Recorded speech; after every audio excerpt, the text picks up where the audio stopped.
Entonces todo esto fue lo que Sócrates y todos estos grandes hombres se comenzaron a cuestionar sobre las creencias, sobre lo establecido, sobre lo ya escrito, que no hay borrador para ello. Pero realmente lo que trajeron sus filósofos a lo que tú nos estás explicando hoy fue un despertar.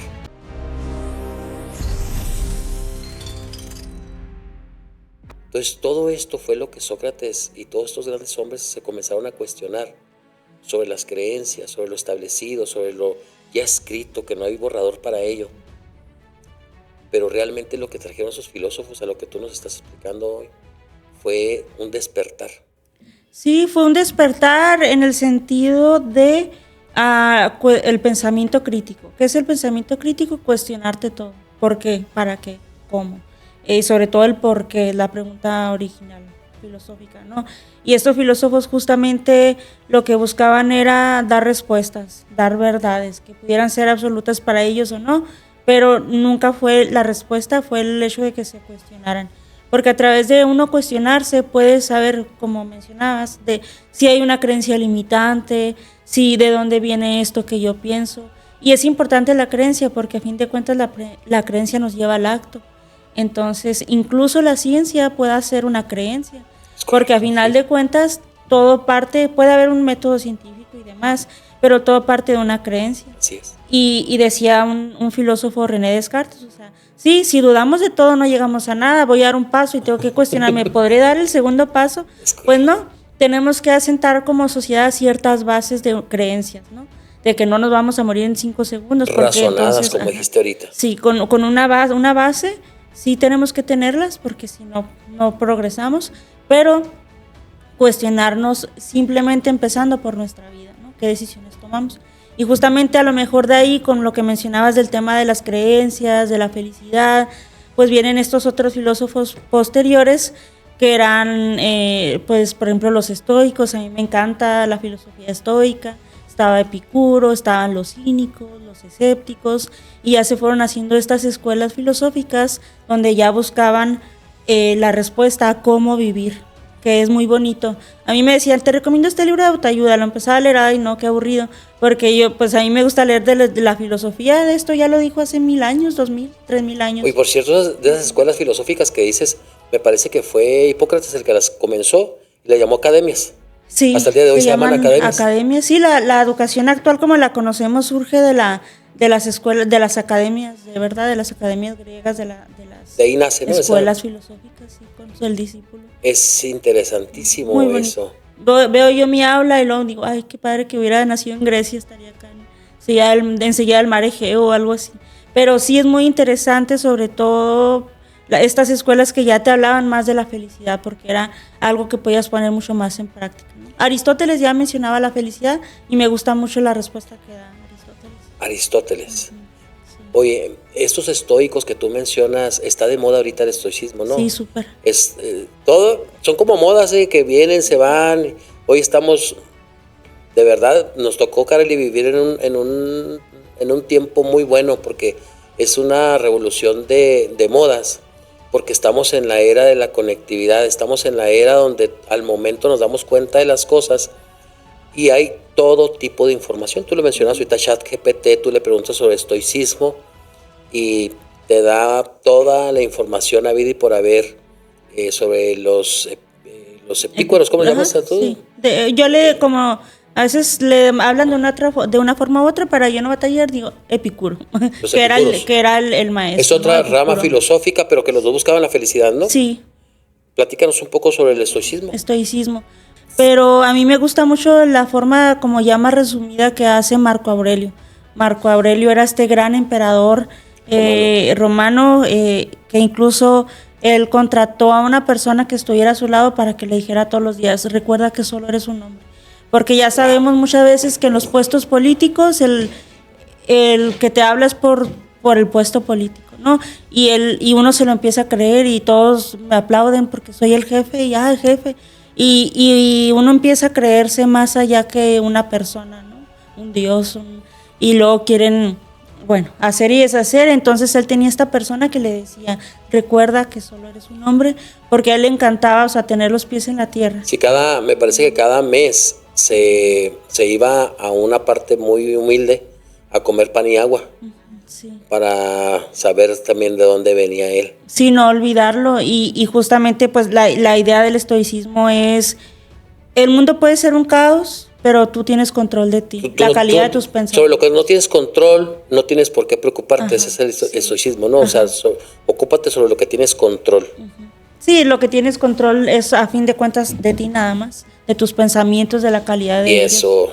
Y eso para controlarlos. Para ¿no? Sí, yo todos los días digo, hoy voy a ser muy estoica, y salgo en la mañana y luego el de enfrente no marcó direccional y ya empiezo a enojarme y lo, no, recuerda que eso no tienes control y me vuelvo a relajar y todo, pero porque es muy difícil en la vida actual, ¿no? Pero hay ciertas cualidades o detalles de la misma filosofía en general y del estoicismo que son muy prácticos. ¿Qué podrías darnos como algún consejo sobre tu conocimiento filosófico para aplicar el estoicismo en nosotros? ¿Cómo entenderlo así muy sencillo, muy práctico? Entender el estoicismo para poder nosotros tener este comprendimiento de lo que es y para poderlo aplicar teniendo un resultado casi instantáneo. Pues es que, bueno, pensar que nadie actúa con una intención de hacerte daño. Yo me decido hacerme daño, ¿no? Mi compañero, mi compañera no hace nada para mí. Yo vivo mi vida en mi mundo y soy de quien tengo el control. Todo lo externo no hay un control. Entonces, y justo decía una frase, ¿no? Si lo puedes cambiar, ¿por qué te preocupas? Si no lo puedes cambiar, ¿por qué te preocupas? Y es muy bonito incluso porque el estoicismo, incluso Marco Aurelio habla mucho del tema de la muerte. A nosotros no tenemos control de eso. Si yo amo la naturaleza y la naturaleza me dio hijos y me dio piernas y ojos y agua y sol y la amo por eso, ¿por qué me enojo cuando me da algo que es totalmente natural, que es la muerte? Y entonces es parte del regalo. Es parte del regalo, entonces todo viene ya dado, todo viene ya así. El mundo va a seguir girando si estás y no estás. Lo único de lo que tú vas a tener control es de esta calidad de tus pensamientos, porque incluso a nosotros nos va a olvidar la historia. Somos un segundo nada más. Cancelemos eso. Vamos a hacer, se llama legado. Y vamos a dejar huella, vas a ver. Sí se deja, pero es difícil. Es parte de la misma historia, de la misma humanidad, ir poco a poco. Precisamente, hablando de estoicismo y de todos estos filósofos tan interesantes, una rama de la filosofía que es la axiología, que me llamó bastante la atención. Es algo que nosotros todos los días, la conozcamos o no, como la gravedad, ¿no? Sí. Si creemos en la gravedad o no la creemos, no te tires de la azotea porque va a hacer su trabajo. Sí. La axiología todos los días nosotros la utilizamos sin conocerla y sin saber de ella, pero una vez que sabemos qué es como rama de la filosofía, pues entonces tomamos más conciencia sobre ello y ahora me parece que las decisiones que tomemos en virtud al conocimiento de la axiología podremos superarnos en cualquier rama de nuestra vida. ¿Qué nos puedes hablar sobre eso, Carla? Sí, claro, es muy interesante cómo lo menciona, lo trae a colación con el tema de la filosofía, porque es parte de, ¿no? Y es una parte de la filosofía más práctica, porque la filosofía se preguntaba por qué es la verdad, ¿no? Y a fin de cuentas llega la axiología y señala de qué te sirve saber cuál es la verdad, o sea, cuál es el valor de las cosas, cuál es el valor del bien, cuál es el valor de la justicia, o sea, qué valor le atribuyes tú. Entonces, la axiología justamente habla del valor y de esta jerarquía de valores que tiene cada ser humano y cómo estos valores van determinando las acciones que tú quieres ir tomando en tu vida, ¿no? De ahí nace, leí yo, de ahí nace parte de lo que es nuestras leyes hoy en día, porque no todo lo que es, no todas las leyes o la justicia, no todo es bueno. A veces que algo está escrito en la ley, pero realmente no es bueno para nosotros, y podríamos poner algunos ejemplos, pero entonces la axiología nosotros la utilizamos a diario porque es a lo que le damos valor. Y leía yo, nosotros decidimos, todo lo que decidimos es en base al valor que le damos y después lo justificamos. Sí. Es decir, yo primero cuando decido hacer algo, decir algo, tomar algo o dejar algo, luego en base al valor que yo le doy. Y después de que yo lo hago, o lo tomo o lo dejo, entonces justifico la acción ante los demás o ante mí mismo. Porque entonces yo tengo que saber el valor que le doy a eso. Hay gente que le da el valor a las cosas, hay gente que le da el valor al amor en la relación, hay gente que le da valor a su persona y nada más, hay gente que le da valor a la riqueza económica. Entonces, cada quien tiene algo diferente a lo que le da valor, mientras otros no.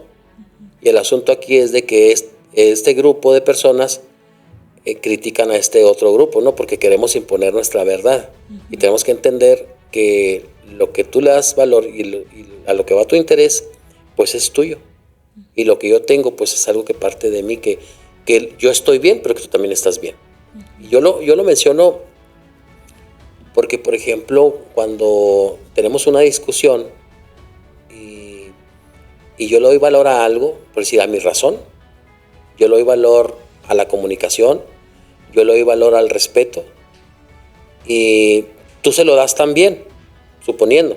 Sí. Pero es que para ti valor va a ser distinto, ¿no? Es correcto.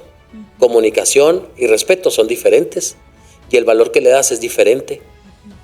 Y entonces vemos que hay una axiología diferente. Por eso nos tenemos que preguntar, ciertamente, como tú lo mencionabas, ¿por qué? Que es la pregunta más fuerte de la filosofía. ¿Por qué yo pienso que esto es así? No pensar en ti, porque tú tienes que hacerte esa pregunta. Yo no puedo cambiar a nadie. Yo tengo que ver por qué le doy valor a las cosas de esa manera, ¿no? Si ya no quiero entrar en psicología, pero por ejemplo, si yo le doy más valor, yo en lo personal, Kareli, la puntualidad para mí es súper, ultra importante. Y si tú me preguntas a mí si yo estoy cómodo con eso, te voy a decir que no. Para mí es un problema, la puntualidad. Es un problema enorme, mayúsculo. Porque me ha tenido muchísimos problemas a lo largo de mi vida. Ahora la pregunta es, ¿por qué yo le doy tanto valor a la puntualidad?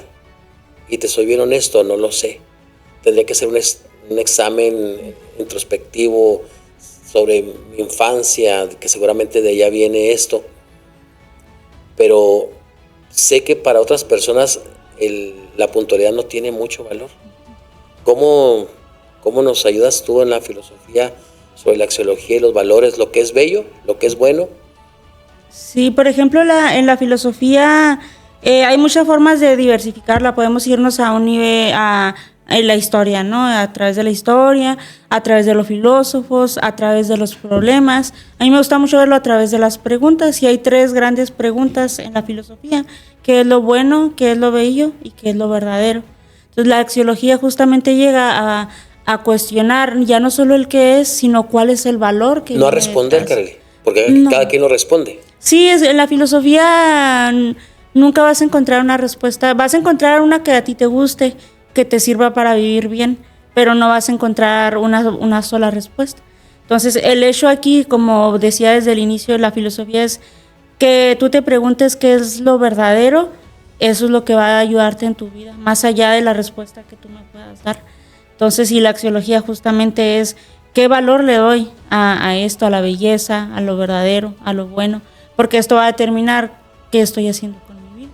Como mencionabas ahorita, habrá gente que le dé el valor a lo económico y se consiga una persona con dinero, alguien que le dé el valor a la verdad, ¿no? Y le gusta una persona que es muy leal, y todo esto va cambiando.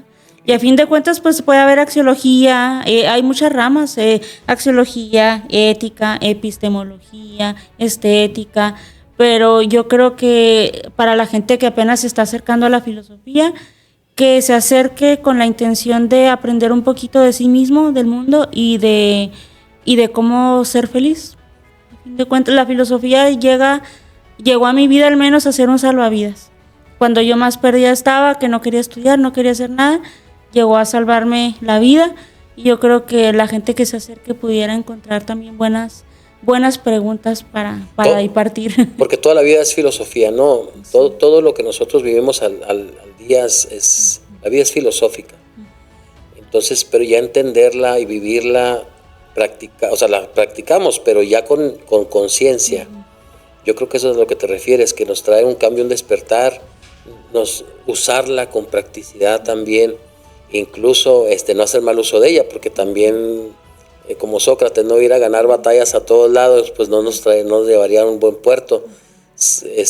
Pero sí definitivamente nos va a elevar nuestra manera de vivir, nuestra manera de pensar, nuestra manera de ver la vida, nuestra felicidad. Yo en lo personal,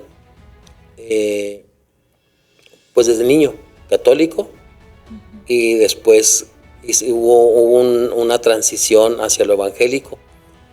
Y ya lo mencionaba en anteriores capítulos, nada más voy a mencionar o agregar que empecé a cuestionarme cosas, ¿ves? Cosas que yo creo que son muy válidas para cualquiera, para todo mundo. No cuestionarnos sería lo inválido, lo equívoco. También mencionaba alguien por ahí que no hay pecados. El pecado es no estar consciente. Cuando eres consciente, pues haces lo bueno, ¿ves? Ayudas al prójimo, te ayudas a ti mismo.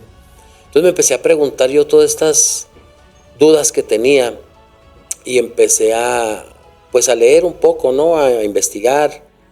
Y yo mismo también a responderme, ¿qué me hace feliz? ¿Cómo me siento yo bien? ¿Cómo me siento libre? Porque me dijeron a mí, es que sabes que tomar esta botella de agua así es malo.